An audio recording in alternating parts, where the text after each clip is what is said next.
محبت اور جنون قسط نمبر 11 کہاں سے آ رہے ہو؟ ماجد صاحب نے ایک آبرو اٹھا کر پوچھا۔ ڈیڈ کام سے گیا تھا، اس نے مسکراتے ہوئے جواب دیا۔ جہاں تک مجھے پتہ ہے آفس 5 بجے بند ہو جاتا ہے، اب 9 بج رہے ہیں۔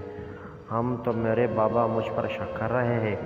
نہیں بیٹا، بالکل نہیں، میں تو تم پر کبھی شک نہیں کر سکتا، کیونکہ ماجد محل کو اپنے خون اور پرورش پر پورا بھروسہ ہے۔ میں بس پوچھ رہا ہوں، برخوردار آج کل کہاں گھوم رہتے ہو؟ انہوں نے ایک بار پھر رعب سے پوچھا۔ ڈیڈ، میں آپ کو سب سے پہلے بتاؤں گا، لیکن فی الحال کے لیے مجھے کچھ نہ پوچھیں۔ ہم ٹھیک ہے بیٹا، ہم نہیں پوچھتے کچھ، لیکن ایک بات پوچھنی ہے اور اس کا جواب تمہیں ابھی اور اسی وقت دینا پڑے گا۔ ماجد صاحب نے اتنی سنسنی خیز انداز میں کہا کہ ایک بار تو حرم بھی گڑبڑ گیا۔ تمہاری ماں کہہ رہی تھی اور میرا بھی یہی دل ہے کہ اب ہم رضا بیٹی کی رخصتی کروا دیں۔ تم سے اس لیے پوچھ رہے ہیں کہ یہ ایک بہت بڑی ذمہ داری ہے، کیا تم اسے اٹھانے کے لیے تیار ہو؟ ڈیڈ، آپ کی اس خواہش پر میں ایک ہی بات کہوں گا، حرم نے بھی سنسنی خیز لہجے میں کہتے ہوئے سر جھکایا۔ ایک پل کے لیے ماجد صاحب کا دل ڈوب کر ابھرا۔ کون سی بات؟ ماجد صاحب نے بمشکل پوچھا۔ یہی کہ نیکی اور پوچھ شرارت سے کہتے ہوئے کہا لگا کر وہ ہنس پڑا۔ پاگل! ماجد صاحب نے ہنستے ہوئے اس کے سر پر ہر کسی چپت لگائی، ڈرا کر رکھ دیا۔ اچھا، میں یہ خبر تمہاری ماں کو سنا کر آتا ہوں، کیا پتہ خوشی سے وہ مجھے آج حلوہ بنا کر ہی کھلا دے۔ ماجد صاحب اپنا چشمہ اٹھا کر اندر کی جانب بڑھ گئے۔ ہیلو، اوہ ہیلو حرم، میری جان بیبی، تم جانتے ہو میں صبح شام تمہیں کتنا مس کرتی ہوں۔ میرا ایک ایک پل تمہارے بغیر 100 سال کا ہو گیا ہے۔ بتاؤ نا بیبی، تمہاری ممی ڈیڈی مانے کہ نہیں ہماری شادی کے لیے؟ حرم کی آواز سنتے ہی چاپلوسی کی حد کرتے ہوئے اس نے اپنے مطلب کی بات بھی پوچھ ڈالی۔ اس کے اس قدر دوغلے انداز پر حرم کے دل شدت سے خواہش کی کہ کاش وہ اس وقت اس کے سامنے ہوتی، وہ اس عورت کا گلا دبا دیتا۔ شٹ اپ مسکان، تم نے مجھے دھوکہ دیا ہے، میری محبت کا مذاق بنایا ہے۔ حرم، تم کو کوئی غلط فہمی ہوئی ہے، تم ایسا سوچ بھی کیسے سکتے ہو؟ میں تم سے سچی محبت کرتی ہوں۔ گھبرا کر اس نے اپنی صفائی لی۔ کاش مسکان، تم مجھ سے سچی محبت کرتی، مگر نہیں، محبت تو صرف میں نے کی تھی، تم تو صرف میرے ساتھ کھیل رہی تھی۔ میں ہی پاگل تھا جو تمہارے باتوں میں آ گیا۔ میرا دوست بالکل ٹھیک کہتا تھا کہ تم بھروسے کے لائق نہ ہوئی ہو، مگر نہیں، میں نے اپنے دوست کی بات نہ مان کر بھی تم پر بھروسہ کیا، اور تم نے مجھے اتنا بڑا دھوکہ دیا۔ تمہیں اس کی سزا ضرور ملے گی۔ کیا ہو گیا ہے حرم؟ ایسا کیا کر دیا ہے میں نے جو تم مجھے یہ سب بول رہے ہو؟ اس بار مسکان کی اوصاف سچ میں خطا ہو گئے۔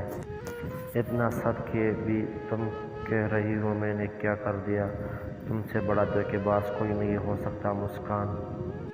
تمہیں 2 دن پہلے میں نے پاکستان میں دیکھا تو مجھے لگا کہ ایسا کیسے ہو سکتا ہے مسکان، تو لندن میں ہے، شاید یہ میرا وہم ہوگا، مگر نہیں، وہ میرا وہم نہیں تھا، وہ تم ہی تھی۔ جب میں نے پتہ لگایا تو جانتی ہو مجھے کیا پتہ چلا؟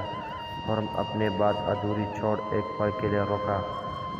مجھے پتہ چلا کہ تم ڈیچ کے لیے کام کرتی ہو، وہ ڈیچ جو جسم فروشی کا دھندا کرتا ہے۔ تم نے مجھے دھوکہ دیا ہے، میرا اعتبار توڑا ہے۔ میں اس ڈیچ کا تو کچھ نہیں بگاڑ سکتا، لیکن میں تمہاری ایک ایک انفارمیشن اب میں جرافی کو دوں گا، کیونکہ میں اچھے سے جانتا ہوں۔ پولیس تو ڈیچ کی انگلیوں کے اشاروں پر چلتی ہے، مگر پوچھ کو وہ نہیں خرید سکتا، اور اب تم آرمی سے نہیں بچ سکتی۔ اگر ان کے ہاتھ تو بچ بھی گئی تو خود ڈیچ تمہیں نہیں چھوڑے گا، کیونکہ میں اچھے سے جانتا ہوں جو لوگ اس کے لیے خطرہ بن جاتے ہیں، ڈیچ انہیں اس دنیا سے اٹھا دیتے ہیں۔ میں تمہاری طرح ڈرپوک نہیں ہوں جو پیچھے سے چال چلتے ہیں۔ میں حرم محل ہوں اور میرے اندر بزدلوں کا خون نہیں دوڑتا، اس لیے تمہیں سب بتا کر کروں گا۔ سنجیدگی سے اپنی بات پوری کر آخر میں اس نے مسکان کو خطرناک طریقے سے اپنے ارادوں سے باور کروایا۔ نہیں حرم، پلیز ایک بار میری بات سن لو، کچھ بھی کرنے سے پہلے ایک بار مجھ سے مل لو۔ میں مانتی ہوں میں نے غلط کیا، پلیز ایک بار مجھے معاف کر دو۔ تم جو کہو گے میں ویسا کروں گی، ایک بار مجھ سے مل لو، مجھے تمہیں بہت کچھ بتانا ہے۔ میں سچ میں تم سے پیار کرتی ہوں۔ آرمی، جیل اور اپنی موت کا سوچ کر ہی مسکان دماغ کام کرنا بند کر گیا اور وہ روتے ہوئے منتیں کرنے لگی۔ اس کی حالت دیکھ کر ایک بار تو ہم کی ہنسی چھوٹے رہتی، لیکن خود کو سنجید کرتے ہوئے وہ ایک بار پھر بولا، نہیں مسکان، تم نے میری پیار کا مذاق بنایا ہے۔ میں کبھی تمہیں معاف نہیں کروں گا اور تم سے ملنے کا تو اب سوال ہی پیدا نہیں ہوتا۔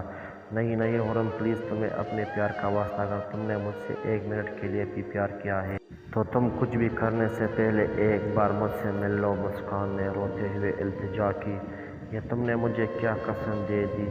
مسکان، خرم نے مسکراہٹ دباتے ہوئے افسوس بھرے لہجے میں کہا، میں کل تم سے ملنے آؤں گا۔ مسکان، یہ کہتے ہی اس نے کھال کاٹ کر ایک لمبا سانس لیا، کیونکہ اس سے زیادہ ایکٹنگ شاید اس سے نہ ہو پاتی۔ اب اسے سہیل کا پلان کام کرتا نظر آ رہا تھا۔ مسکراتے ہوئے فون رکھنے کے لیے جیسا ہی وہ مڑا، سامنے ہی وہ اپنا نچلا ہونٹ تھوڑا سا باہر نکالے چھوٹی سی ناک پر ڈھیروں ہوسا بٹھائے اسے ہی گھورنے میں مصروف تھی۔ کیا ہوا؟ شرارت سے کہتے ہوئے اس کے قریب آیا، کون ہے یہ مسکان؟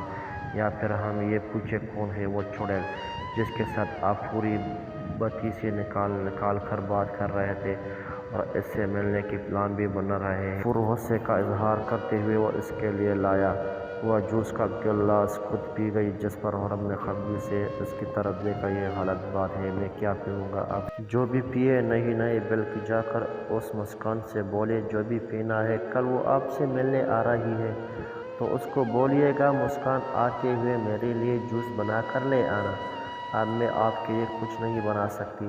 غصے سے کہتے ہی اس نے باہر کی طرف قدم بڑھا دیا، لیکن اس سے پہلے خرم نے ہاتھ بڑھا کر اس کی کلائی کو اپنے گرپ میں لیا، آہستہ سے آگے بڑھ کر اس کے پیٹ کے گرد اپنے مضبوط بازو سے حصار باندھا، ہلکا سا مزید جھٹکا دے کر اس کی پشت کو اپنے سینے سے لگایا۔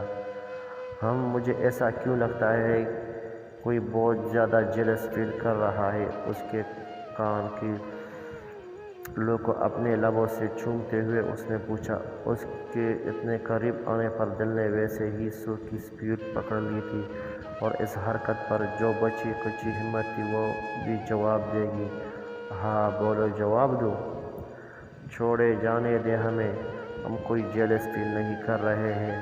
اس چڑیل سے جیلس ہوتی ہے ہماری جوتی، اور وہ بھی ٹوٹی اسٹریپ والی۔ اپنی پوری ہمت مجتمع کر وہ بنا ڈرے بولی، پہلی بات ہم نہیں جلتے اس سے، اور دوسری بات اب ہمیں نہ بتا، ہم جا کر تایا جان سے پوچھ لیں گے اب کی بار۔ اس نے اپنے دماغ میں آیا پلان اسے بتا۔ اس کی چالاکی پر خرم نے ابرو اٹھا کر اس کی طرف دیکھا، اچھا تو اب تمہیں میری جاسوسی کرو گی؟ نہیں، مگر آج آپ نے ہمیں مجبور کر دیا ہے کہ ہم اپنی جاسوسی دماغ کو کام پر لگا دیں۔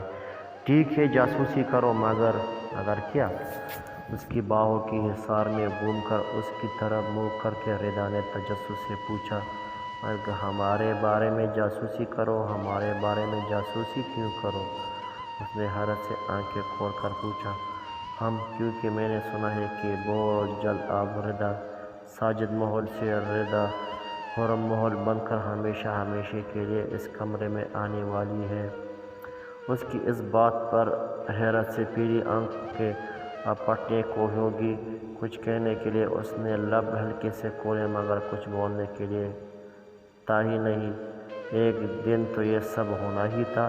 خرم نے مسکرا کر اس کی حیرت سے کھلی آنکھوں کو دیکھا، لیکن جیسے ہی اس کی نظر اس کی خوبصورت گلابی ہونٹوں پر گئی، جو کہ کچھ کہنے کے لیے ہلکے سے کھلے تھے مگر پھر دوبارہ بند ہونے لگے، اس کے لبوں کو، اس حرکت کو اس نے بہت غور سے دیکھا۔